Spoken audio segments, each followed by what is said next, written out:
Las primicias son para mi Dios, para Él todo lo bueno. La primera sonrisa del día es para mi Cristo. El primer beso de la mañana para sus manos. Las migajas se las doy al mundo que vive en pecado. Para mi Dios mi mejor oración, mi mejor alabanza. Para mi Dios, mi esposo, mis hijos y toda mi casa. Para mi Dios el mejor cubierto, el plato más limpio, el mejor sitio de la mesa es para mi Cristo. El agua más cristalina, el vaso más reluciente, el mejor mantel que tengo voy a ponerle. No viene a cenar cualquiera, es el Señor de señores, el Rey de reyes. Como diga el Señor esta noche de dormir en mi casa, sin dudarlo me acuesto en el suelo y le dejo mi cama. Le diría después de cenar, Señor, si tú quisieras hacer una oración por los enfermos que hay en la tierra. Le diría, Señor Padre mío, mira los apartados. Diles que una corona de vida les está esperando, sabiendo que al día siguiente ya se marcharía. Le pediría por mi Puerto Rico. Y es el corazón de Jesús. Al hablar del corazón de Jesús estamos hablando de sus sentimientos, su corazón es lo que Él siente, ¿verdad? Cómo se manifiesta ese carácter de Jesús. Y vamos a leer en Lucas capítulo 4, del verso 14 al 21, nos ponemos de pie para leer la palabra.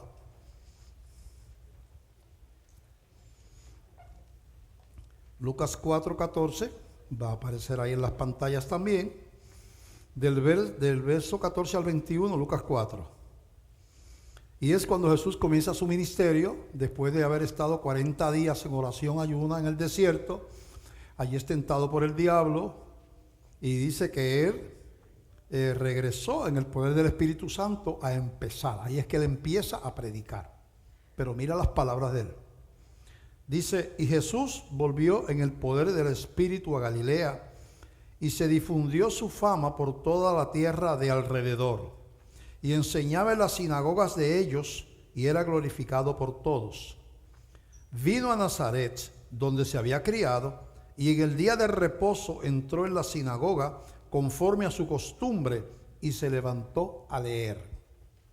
Y se le dio el libro del profeta Isaías, y habiendo abierto el libro, halló el lugar donde estaba escrito: el Espíritu del Señor está sobre mí, por cuanto me ha ungido para dar buenas nuevas a los pobres, me ha enviado a sanar a los quebrantados de corazón, a pregonar libertad a los cautivos y vista a los ciegos, a poner en libertad a los oprimidos y a predicar el año agradable del Señor. Y enrollando el libro, lo dio al ministro y se sentó. Y los ojos de todos en la sinagoga estaban fijos en él.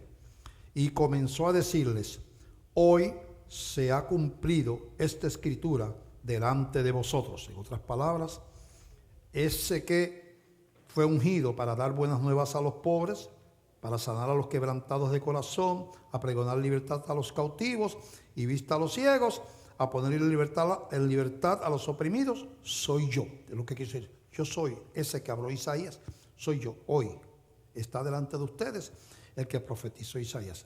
Y yo vengo a dar buenas nuevas a los pobres, sanar a los quebrantados de corazón, libertar a los cautivos, vista a los ciegos, libertar a los oprimidos, todas esas cosas, ese soy yo. Padre, te damos gracias por esta palabra. Señor, es una palabra que toca a todos, incluyendo al que predica, como suele suceder. Y yo te pongo este mensaje en tus manos, Señor, que tiene que ver con la iglesia que Dios diseñó y lo que Dios espera de sus hijos. Ayúdanos a ser no religiosos, sino buenos discípulos de Jesús. En el nombre de Cristo nos ponemos en tus manos. Amén. Se puede hacer una obra religiosa, tener iglesias grandes, vivir una vida recta tratando de obedecer mandamientos y no tener el corazón de Jesús. De hecho, todo eso lo hacían los fariseos y los saduceos.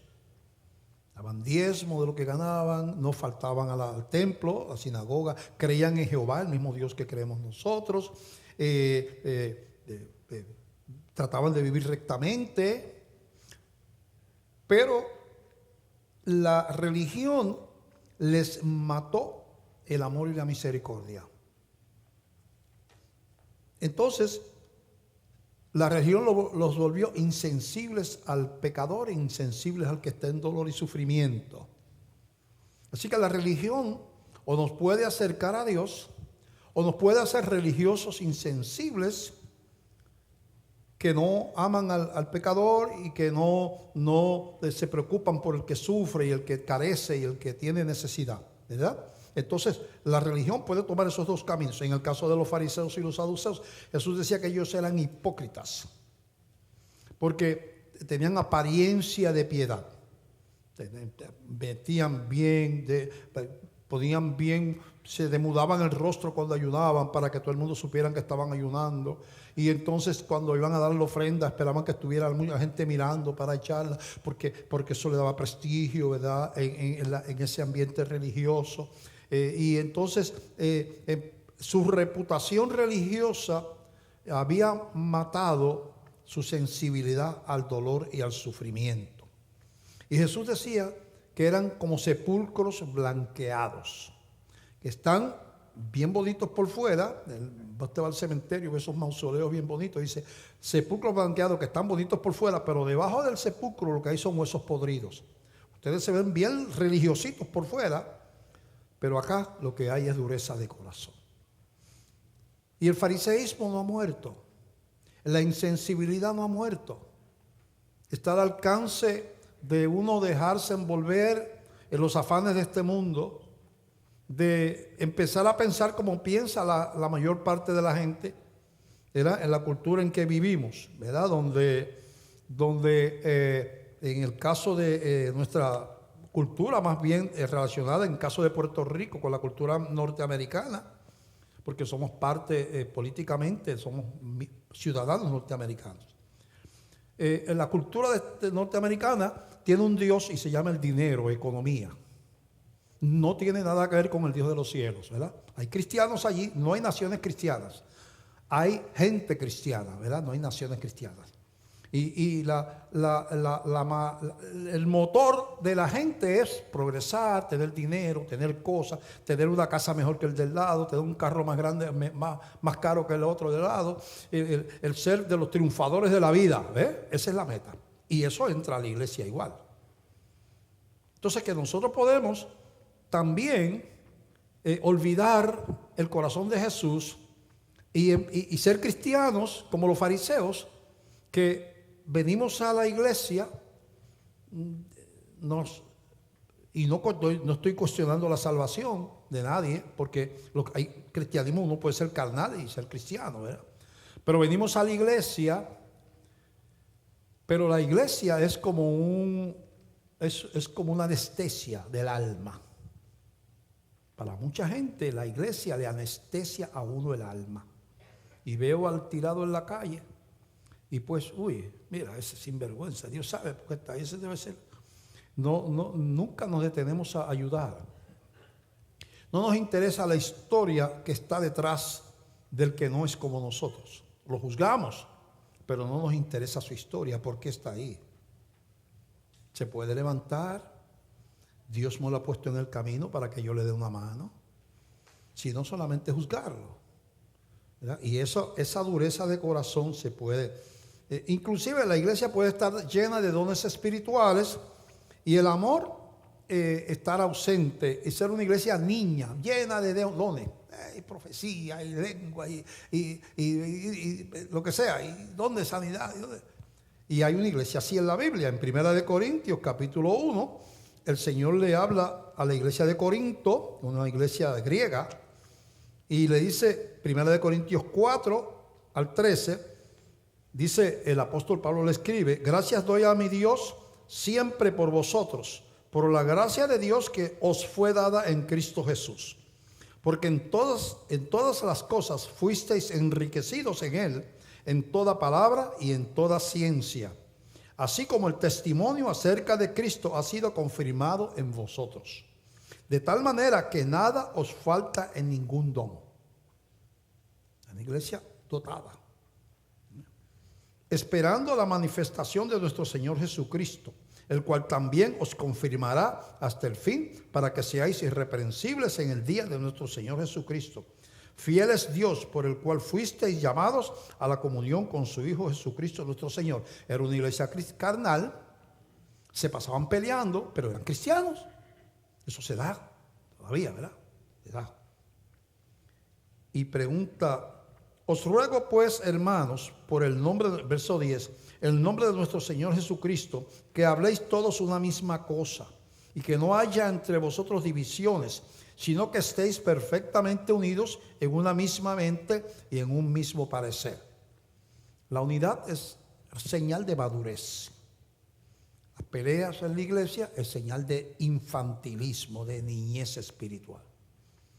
Porque las peleas vienen porque yo quiero ese ministerio para mí, porque es que lo que pasa es que yo pensaba que el pastor debe hacer este otro, que no debiera hacer aquello. Los niños empiezan a tratar de verdad, es como cuando uno es pequeño, ¿verdad? No, mi papá es más grande que el tuyo, mi papá le gana a pelear al tuyo.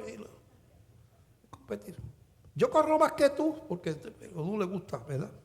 Así, esa iglesia era así. ¿Por qué? Dice verso 11: porque he sido informado acerca de vosotros, hermanos míos, que los de Cloé, por los de Cloé, que hay entre vosotros contiendas. Quiero decir que cada uno de vosotros dice: yo soy de Pablo, unos dicen yo soy de Apolos, otros dicen yo de Cefas, y otros dicen yo soy de Cristo. Eso eran los super espirituales. De Cristo eran todos, pero eso decían: nosotros somos de Cristo. ¿Acaso está dividido Cristo? ¿Fue crucificado Pablo por vosotros? ¿O fuisteis bautizados en el nombre de Pablo? Y está escribiendo Pablo. O sea, ¿por qué están compitiendo por si yo soy el espiritual aquí? ¿Qué es eso? Eso es niñez espiritual. Doy gracias a Dios de que a ninguno de vosotros he bautizado, sino a Crispo y a Gayo. Vamos a dejarlo ahí porque el versículo no lo había leído.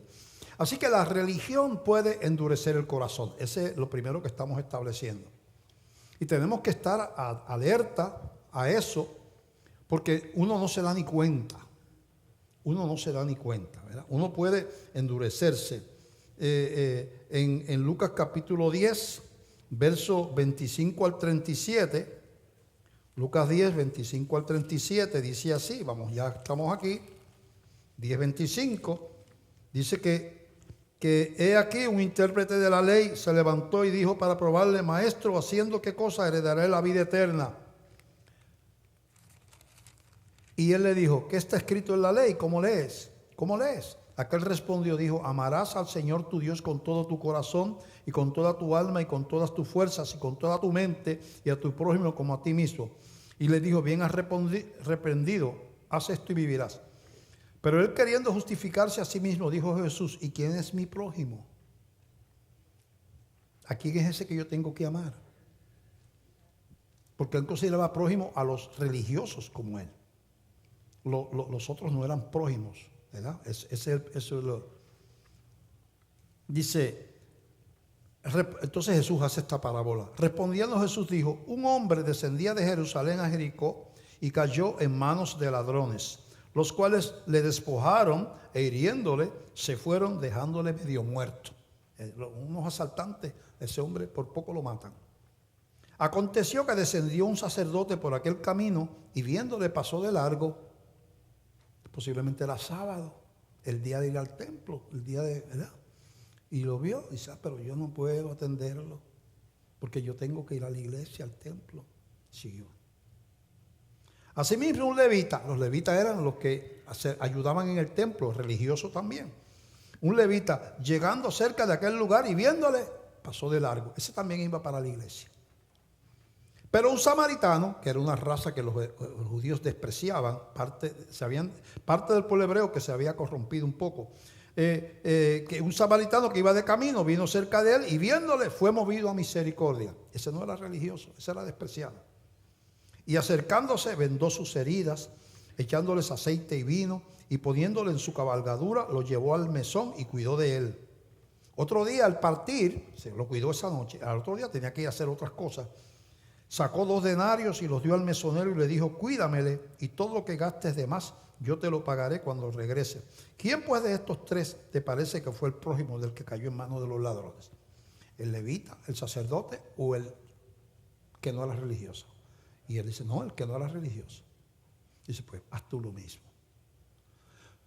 ¿Por qué están escritas estas cosas en la Biblia? Porque, y está lleno los evangelios de esos eventos con fariseos y saduceos, porque Dios quiere advertirle a la iglesia: la religión es un peligro cuando deshumaniza, cuando llena a la gente de soberbia, cuando nos hace indiferentes al dolor y al sufrimiento de los demás. Cuando yo estaba preparando este mensaje por alguna razón, y yo no voy a decir que el Espíritu me dijo, no, yo no hago eso, porque eso se usa mucho para manipular y dar la impresión de que uno está lleno del Espíritu Santo. El Espíritu me dijo y Dios me dijo, yo no hago eso. Me vino a la mente que cuando yo era niño, y yo fui niño una vez, aunque usted no lo crea, cuando yo era niño, yo tenía que caminar. Yo nací y me crié en el barrio Machuelo, en la carretera 14, le llamamos aquí, ¿verdad? Eso era un barrio antes, no existía ninguna de esas urbanizaciones ahí. Y teníamos todos que pasar, todos los que vivíamos para este lado, la salida del pueblo, teníamos que pasar por un puente, no había otro puente que hay ahora, había que pasar por el puente llamado La Milagrosa, que está en la calle Guadalupe. Ahí termina la calle Guadalupe de Ponce, y hay un puente. Ese puente está sobre el río Portugués. Se llama río Portugués porque, aunque esto era territorio español, por alguna razón un portugués estableció su vivienda en la orilla del río. Una persona de Portugal. Entonces la gente decía el río del Portugués, o sea, donde vive el portugués. Y se quedó el río Portugués, así que se llama. Entonces, tenía que pasar. Yo tenía que salir de Machuelo para ir a la escuela Grandstand, que era después se llamó Ramiro Colón, se llama ahora, y la escuela Pujals, donde yo estudié de 1º a 6º grado. Yo tenía que, si hubiera seguido la ruta correcta, tenía que coger la calle Guadalupe, llegar a la Cristóbal Colón por ahí, doblar a la izquierda y doblar otra vez y coger frente a la cárcel, que ahora es Bellas Artes o algo así. Seguir por ahí yo llegaba a la Pujals y a la Grandstand, que es la de yo llegaba ahí. Pero yo descubrí un atrecho. Yo descubrí que si al yo llegar al puente de La Milagrosa, yo iba de Machuelo, del barrio Machuelo, había un garaje ahí, que siempre he estado ahí, ese garaje viejísimo. Y entonces ahí estaba el club deportivo, una verja que colindaba con el río, y había un espacio entre el puente y la verja del club. Y por ahí uno bajaba, y como el río Portugués casi siempre estaba seco, y no, en aquel tiempo, y todavía yo creo, yo cruzaba por ahí y salía a una calle que se llama Los Pabellones, que es donde estaba la cárcel allí, ¿verdad? Yo atrechaba por ahí, me economizaba un montón de camino. Pero había un problema apestoso o maloliente. Debajo de ese puente vivía un hombre que llamábamos Tarrats. No, me imagino que ese sería su apellido. Y me decía, muchachos, tú te vas por ahí. Ahí debajo vive Tarratz. Tarratz era un hombre que no creo que se haya bañado quizás por años. Vivía ahí, yo creo que hacía sus necesidades ahí también. Siempre se estaba rascando, porque hay 3 piojos que atacan al cuerpo humano. El piojo de la cabeza, el nombre científico es Pediculus capitis, ese es el de la cabeza. El del cuerpo se llama Pediculus corporis, y el de los órganos genitales, que le dicen ladilla también, que se llama Cirrus pubis. Esos son los 3 nombres científicos de los piojos que le dan. Y él tenía, yo creo que los 3. El olor se sentía a metros de donde él estaba. Nunca lo vi fuera debajo del puente.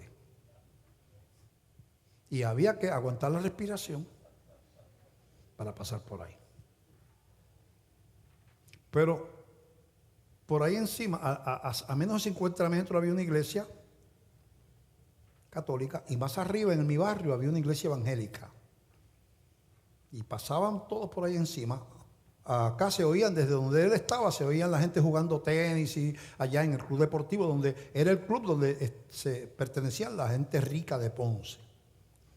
Y los del deportivo pasaban en sus carros lujosos. Todo el mundo pasaba para hacer las gestiones al pueblo, ir a la plaza del mercado.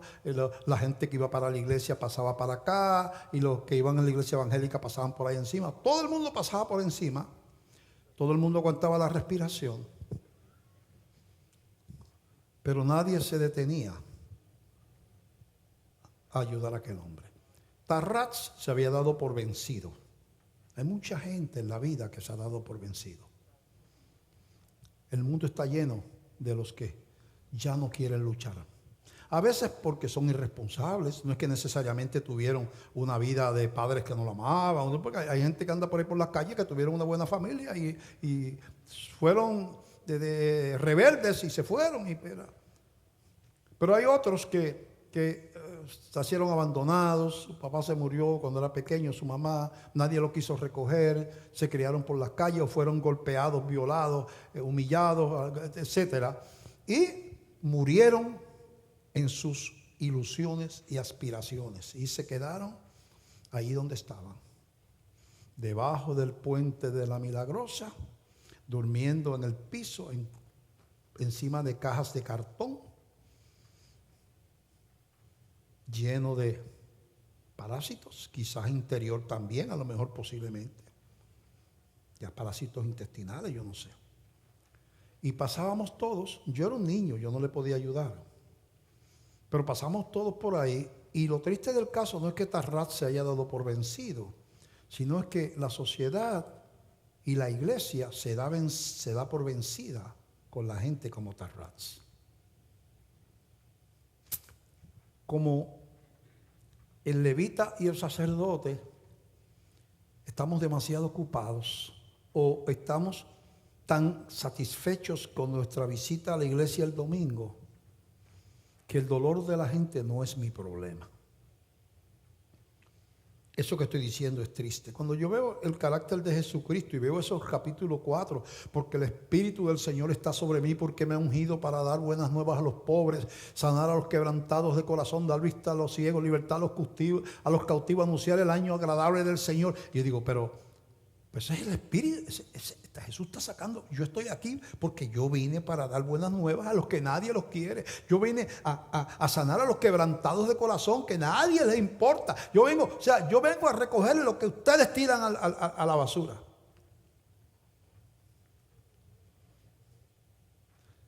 Y yo veo a Jesús con la mujer samaritana, ahí en el capítulo 4 del Evangelio de Juan.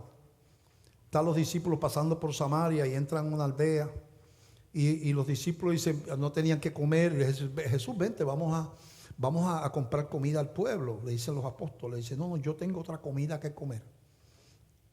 O sea, en otras palabras, ¿sabe qué quería decir Jesús? Yo tengo una cita con una persona aquí que estoy esperando.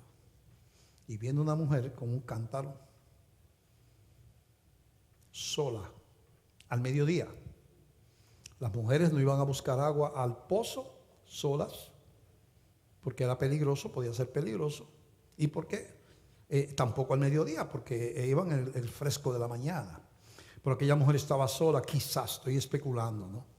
Eso no lo dice la Biblia, lo que yo estoy diciendo. Quizás estaba sola porque era una mujer desprestigiada.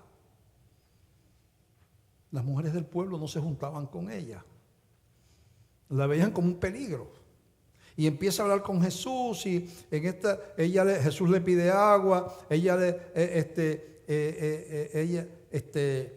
dame de beber, y dice, le dice Jesús, dame de beber, y dice, ¿por qué tú hablas conmigo? Le dice la mujer, si los judíos no tratan con los samaritanos, y menos con una mujer. Eso no era parte de la cultura. ¿Y por qué tú, siendo judío, por la vestimenta lo sabía, tú me estás hablando a mí? Y Jesús le dice, si tú supieras quién te pide de beber, tú me pedirías a mí, yo te daría a ti agua de vida, agua. Señor, ¿y cómo vas a sacar el agua del pozo si tú no tienes soga, no tienes cántaro, ni tienes nada? ¿Cómo tú me vas a dar agua? No, yo no estoy hablando de esa agua. Yo estoy de una agua que salta para la vida eterna. Yo estoy hablando de otra agua. Ve y busca a tu marido y ven acá. Jesús sabía. Le dice, Señor, no tengo marido. Le dice ella, dice Jesús, bien has dicho que no tienes marido. Porque 5 maridos has tenido y el que tienes ahora no es tu marido. Parece que era o el marido de otra. Estaba viviendo con alguien, ¿verdad? Posiblemente era el marido de otra, por eso es que las mujeres andaban con él, si era una tumba marido a lo mejor.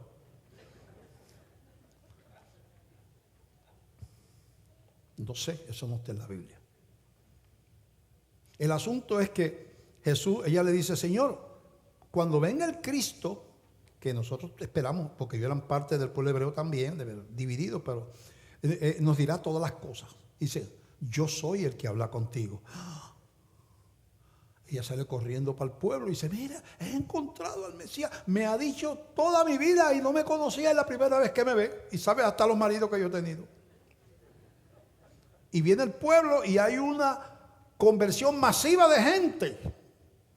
Porque una mujer se convirtió de la tumba maridos en evangelista. Porque Jesús la amó. Y transformó su vida, seguro. Yo veo eso y yo digo, ¿hubiera hecho eso un fariseo? No. Ni primero que ella era samaritana y ni de lejos. Segundo, que era una mujer desprestigiada. Y un religioso se contamina con una mujer. Jesús se podía contaminar, pero un fariseo, no un saduceo tampoco. Veo a la mujer pecadora en Lucas capítulo 7, del verso 36 en adelante. Dice que uno de los fariseos rogó a Jesús que comiese con él, y habiendo entrado en casa del fariseo, se sentó a la mesa Jesús. Entonces una mujer de la ciudad, que era pecadora, esa palabra en la Biblia quiere decir que era prostituta, que era una mujer de la calle, al saber que Jesús estaba a la mesa en casa del fariseo, trajo un frasco de alabastro con perfume, y estando detrás de él, a sus pies, se le fue por detrás porque no se consideraba digna de estar de frente. Se fue por detrás. Jesús, ¿verdad? Y ella se fue por detrás. Detrás a sus pies, llorando, comenzó a regar con lágrimas sus pies y los enjugaba con sus cabellos y besaba sus pies y los ungía con el perfume. Aquella mujer, el Espíritu Santo le mostró quién era el que estaba allí. Debía haber sido de alegría para el fariseo. Mira, esa mujer, mira, no parece a la mujer desacreditada que va corriendo para arriba y para abajo. Mira, está llorando, ¿entiendes? Está con el profeta. No, eso. Entonces, cuando vio esto el fariseo que le había convidado, dijo para sí, pensó, si fuera profeta, conocería quién y qué clase de mujer es la que le toca, que es pecadora. Entonces, respondiendo Jesús supo lo que había. No lo dijo, pensó eso. Y Jesús rápido supo lo que él estaba pensando. Le dijo Jesús, Simón, una cosa tengo que decirte. Y él le dijo, di, maestro.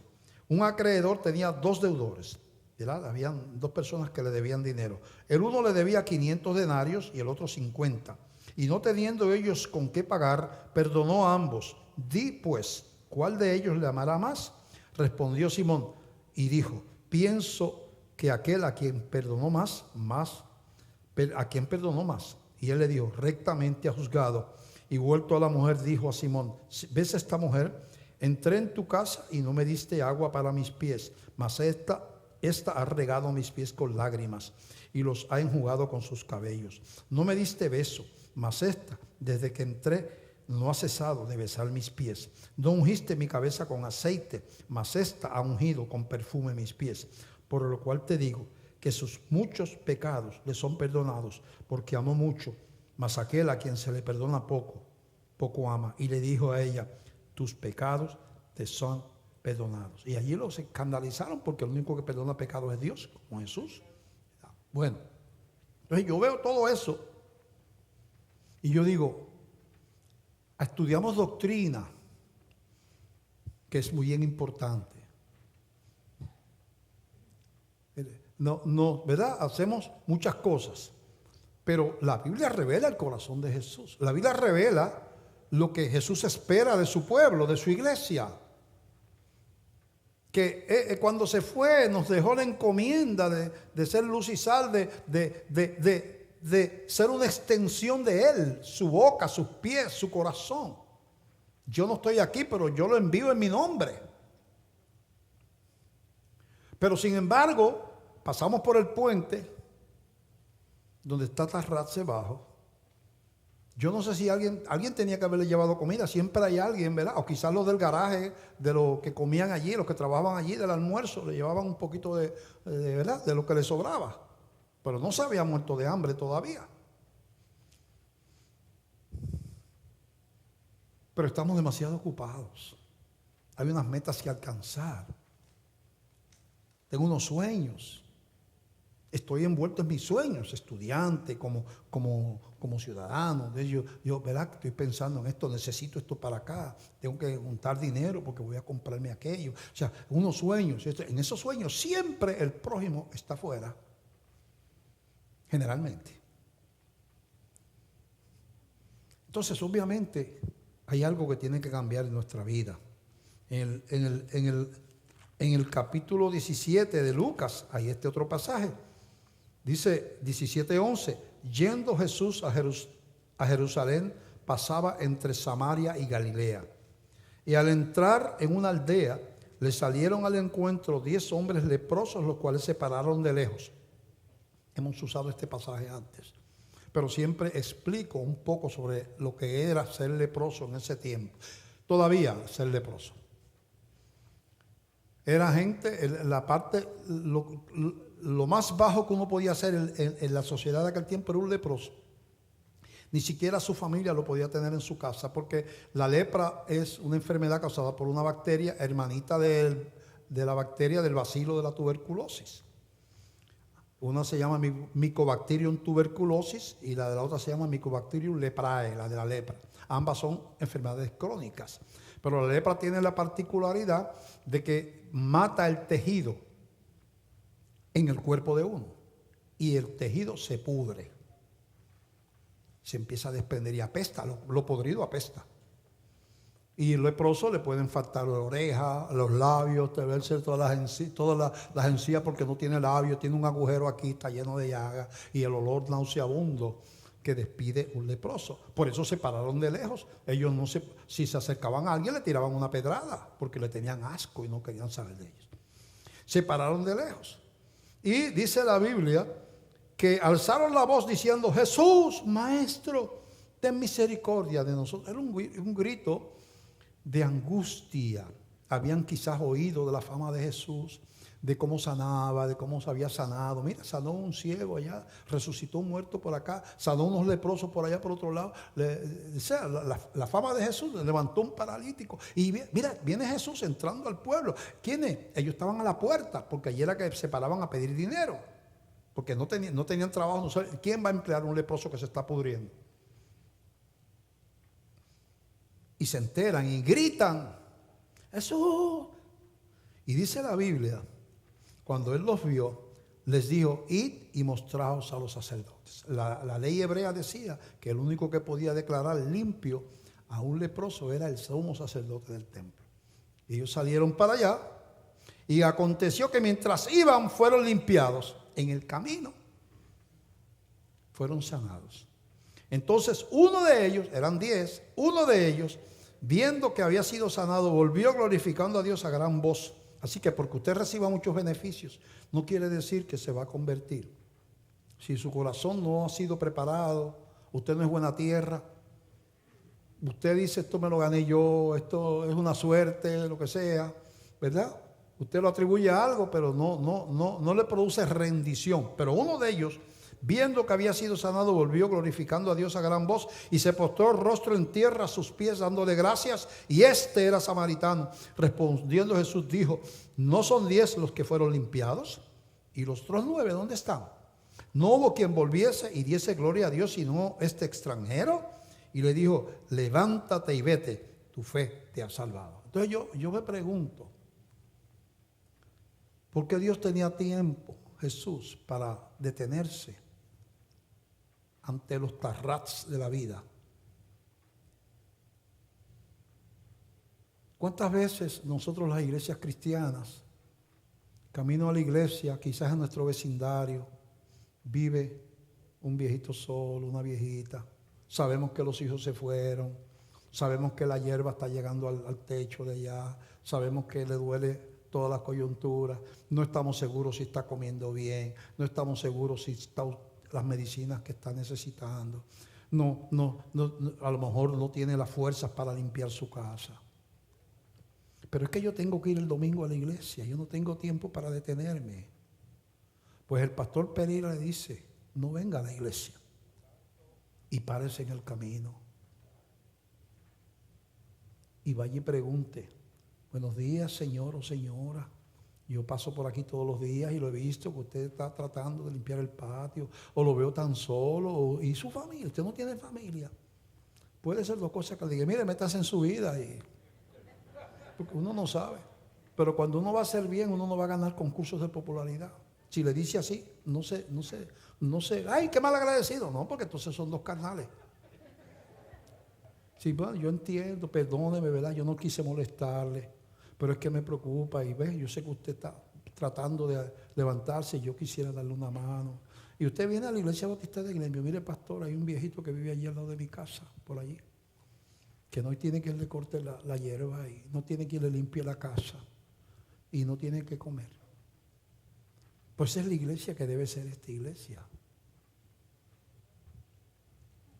¿Y qué se supone que es la iglesia bautista de Glembio? No, el dinero es para misiones. No, es que estamos en la construcción y estamos pensando en comprar una guagua, una minibús. Hay que sacar el tiempo, los recursos para ser como Jesús. No tenemos alternativa. O somos una iglesia bíblica o somos una iglesia deformada por la historia y por el tiempo y por nuestra dureza de corazón. Nosotros nos enteramos de Global Commission, nos llamaron de que los leprosos en Vietnam viven en aldeas de leprosos. Los amontonan, no los quieren, ¿verdad? Y se los amontonan en aldeas. No les permiten usar los pozos de la gente, le da asco y no los dejan usar. Así que ellos viven aislados y para buscar agua tienen a veces que caminar, todo enfermo y todo, tienen que caminar un montón para buscar. Y nos llamaron que si podíamos ayudar a hincar pozos, de pagar para hincar pozos. Yo no me he comunicado, yo no sé con Axel Lanause, que es el que dirige ese programa, no me he comunicado para ver cuántos pozos esta iglesia hincó en Vietnam. Pero fueron algunos pozos, no sé cuántos, ¿verdad? No podemos resolver el problema del mundo entero, pero tenemos que ir hasta Dios, donde Dios nos permita llegar, si es que vamos a ser la iglesia de Jesús. Si queremos tener el corazón de Jesús, tenemos que detenernos en el camino como el buen samaritano. Tenemos que amar al pecador como Jesús a la samaritana y a la mujer pecadora. Tenemos que responder al grito de desesperación de los despreciados de la sociedad. Tenemos que tener el corazón de Jesús. Mateo 9, del 35 al 38, dice así, vamos a leer, ya mismo estamos ahí. 9:35 al 38, dice: recorría Jesús todas las ciudades y aldeas, enseñando en las sinagogas de ellos y predicando el evangelio del reino y sanando toda enfermedad y toda dolencia en el pueblo. Es que Dios viene a bendecir a la gente. Y al ver las multitudes, la gente que venía por la fama de él, ¿verdad?, tuvo compasión de ellas, porque estaban desamparadas y dispersas como ovejas que no tienen pastor.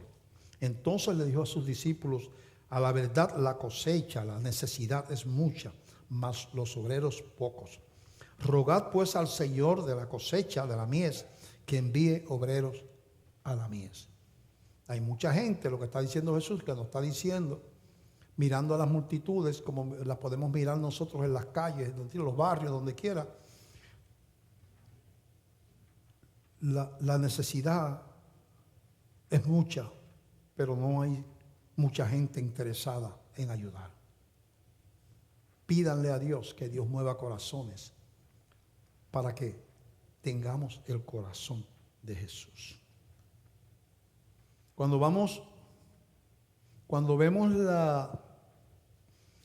en Juan capítulo 13, del 1 al 15, narra algo que no voy a leer ahora. Si quieren lo pueden poner ahí, yo no lo voy a leer, lo voy a explicar. Jesús está con los discípulos, ahí es la última cena, ¿verdad? Están sentados en el suelo, no en una mesa como lo pintó Leonardo da Vinci. Leonardo da Vinci pintó una cena usando el contexto del siglo donde él vivía, que se comía en mesas.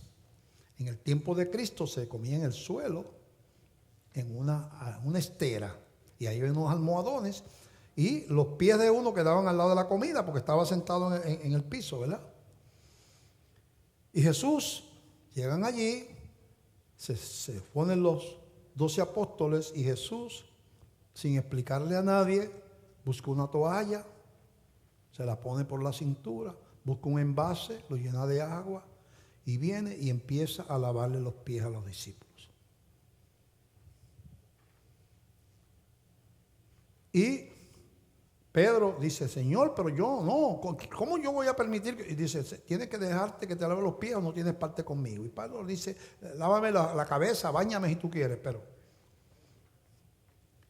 después que Jesús termina de lavarle los pies, dicen: ¿saben lo que yo he hecho? Porque eso tenía un mensaje espiritual. ¿Saben lo que yo he hecho? Ustedes dicen que yo soy Señor y el Maestro, y es verdad, yo lo soy. Pero si yo, siendo el Señor y el Maestro, les he lavado los pies a ustedes, ahora yo espero que ustedes se laven los pies los unos a los otros.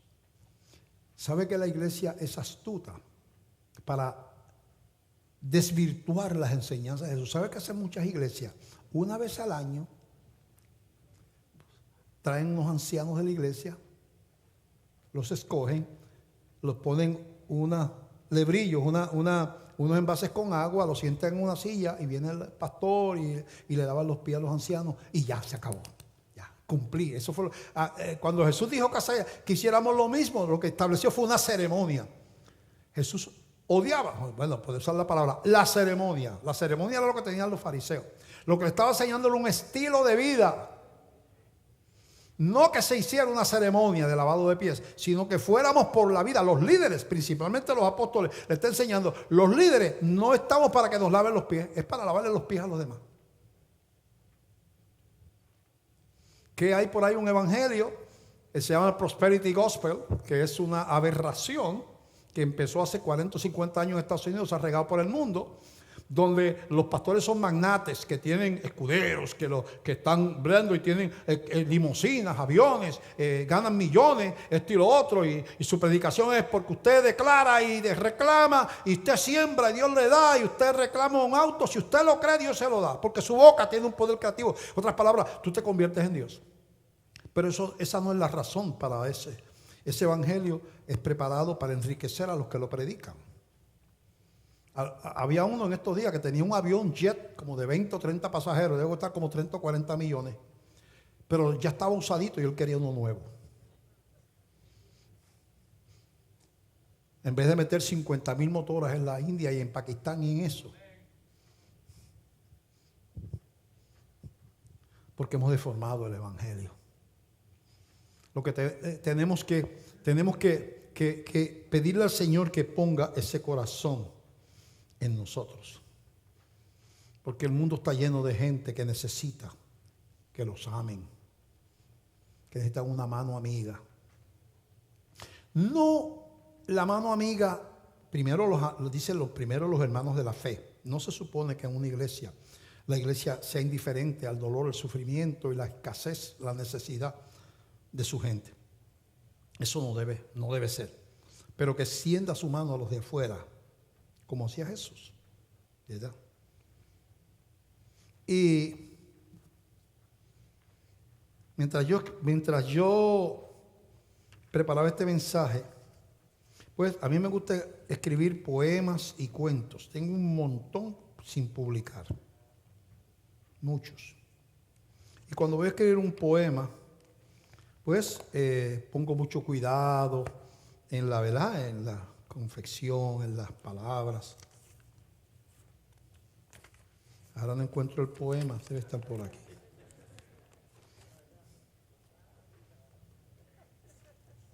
Vamos a ver dónde está ese poema por aquí. Ana Luisa, dame el secretaria. Secre. Cuidado, no te me caigas. No. Te voy a dar el día libre, no me tienes que cocinar hoy.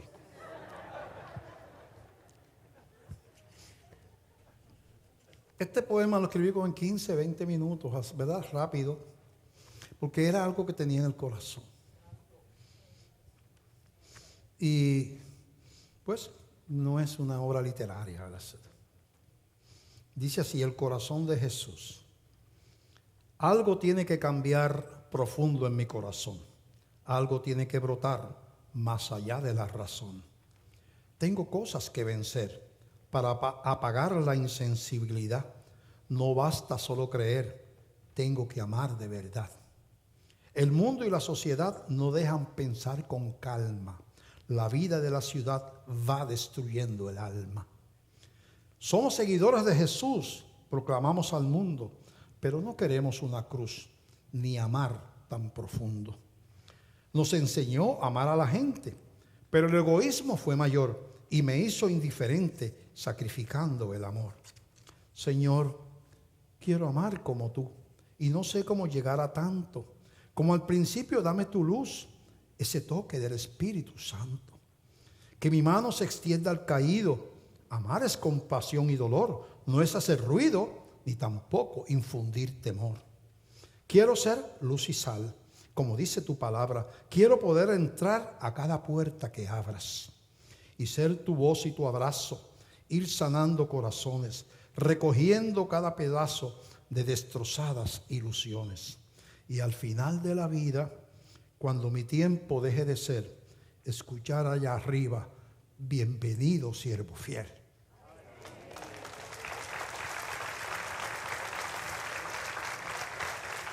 Bueno,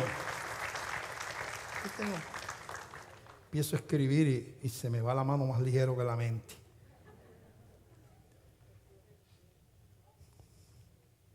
¿Qué iglesia queremos ser? ¿Qué cristianismo queremos tener en esta congregación? ¿Cómo nos parecemos más a Jesús? ¿Qué es éxito según Dios?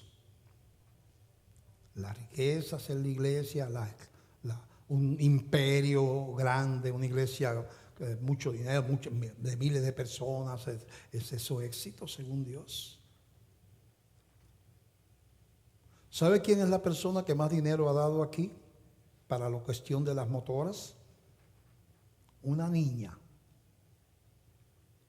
Estaba yo después del domingo pasado con mi familia, íbamos a almorzar en Dennis y nos llaman por teléfono el papá de una niña: pastor, mi hija quiere entregar sus ahorros a la iglesia. ¿Dónde está usted, pastor? Y yo digo: estamos en el parking de Dennis porque hay que hacer turno, no se puede entrar así, ¿verdad? Pues vamos para allá. Y llega ellos con la nena La nena con una caja de cartón. Pastor, es todo lo que tengo. Pesetas. Y había unos sobrecitos, a lo mejor tenía dólares. Pesetas. Ficha, decimos en Ponce, bien dicho. Allá dicen billones de 5, pero está mal dicho. Ficha. Centavos. Habían 200 y pico de dólares. Pero dio todo lo que tenía en ahorros. No sé cuánto tiempo le tomó a esa niña guardar ese dinero. Todo lo que tenía. Como la viuda que echó la moneda en la Biblia. Porque uno da conforme a sus fuerzas y a su capacidad. Dios, una enseñanza sencilla antes de terminar. Cuando hablamos de galardones en la Biblia, que la Biblia habla de galardones porque uno sea diligente en cumplir su ministerio terrenal, no hay una corona bien grande para uno que fue pastor o un ministerio grande y una coronita que hay que buscar una lupa para aquel que fue un buen cooperador que venía los domingos a limpiar la iglesia antes de empezar los cultos, o que pasaba al sol las horas cuidando el parking, o que sin nadie saberlo estaba por ahí visitando a los enfermos y eso. Porque Dios no te va a pedir que tú hagas lo que no te ha llamado a hacer. Si Él no te llamó a predicar y a dirigir una iglesia, no te puede pedir galardones en esa línea, porque esa no es tu línea. En lo que Dios te asigna, tú eres fiel y tendrás tu galardón. Así es que, si es que hay reparticiones, ¿verdad? Y yo como pastor, pues Señor, galardón es pues reconocimiento a Dios. Yo no sé cómo explicar eso de galardones. Posiblemente haya gente que no ha tenido el brillo terrenal de ser pastor de una iglesia grande, ni tener programas en televisión, ni esas cosas, pero que ha sido fiel. Y allí se le está entregando lo mismo que se me está entregando a mí.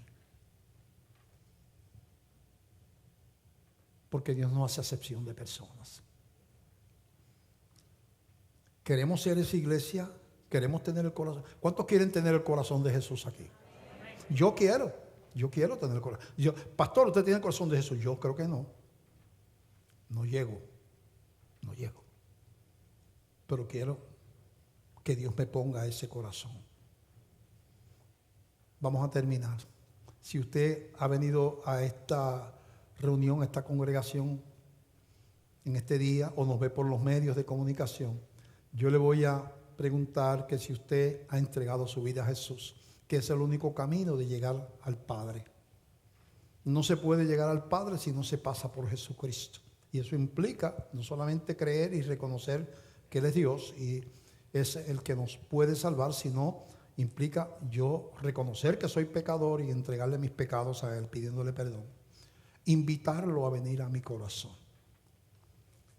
Eso se llama en la Biblia un nuevo nacimiento espiritual. Ese cambio de corazón se llama un nuevo nacimiento espiritual. Si alguien aquí hoy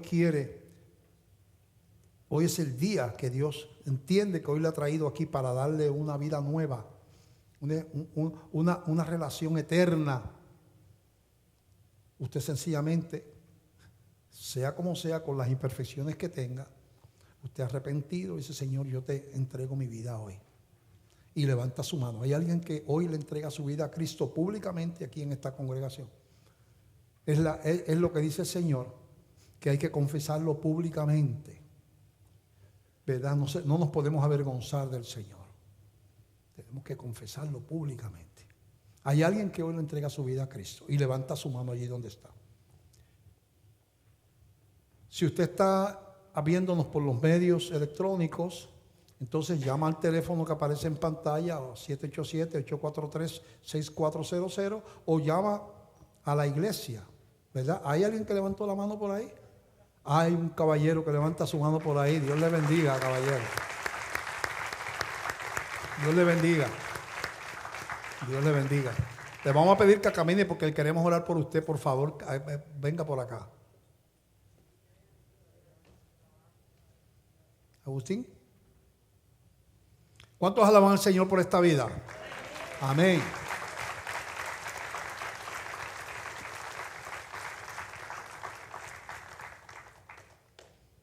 Así que usted puede llamar a esos teléfonos que aparecen en pantalla y hoy o durante la semana. Y en hora de Puerto Rico, de 8 a 4 de la tarde, hay gente aquí en la iglesia. Vamos a ponernos de pie, hermanos.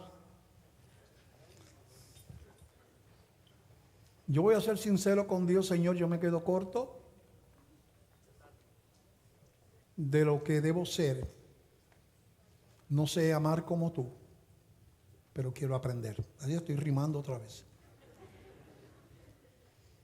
Ayuda a mi corazón, Señor. Quita las durezas de la vida.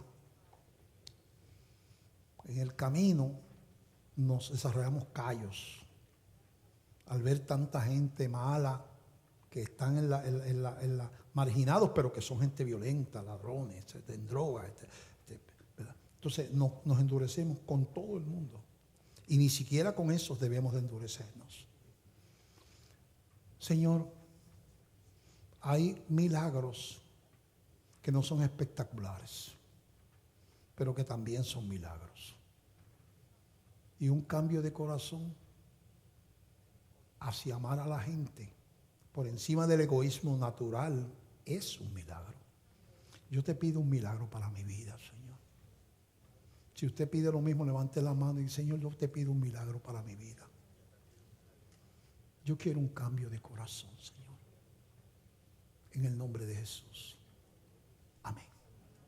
Que la paz de Dios sea con ustedes. Dios les bendiga.